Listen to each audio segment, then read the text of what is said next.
নবী সাল্লাল্লাহু আলাইহি ওয়াসাল্লাম বলেছেন চোখের বদনজর এমন সত্য যে একটা উটকে এই রান্নার ডেকচির মধ্যে ঢুকাই ফেলতে পারে।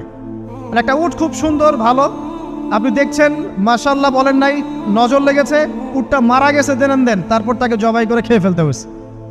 একজন সাহাবী গোসল করছিলেন, গোসল, এটা হাদিস সহিহ, এই আলেম ওলামা যারা আছেন তারা জানেন যে এই হাদিস সহিহ।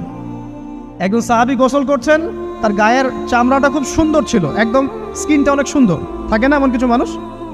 আচ্ছা, এখন আরেকজন সাহাবী এই গোসল দেখছেন দূর থেকে, দেখে বলছেন যে কি চমৎকার তার শরীরের রংটা, যেন কুমারী নারীর মতো, অনেকটা এমন একটা কথা তিনি বলেছিলেন।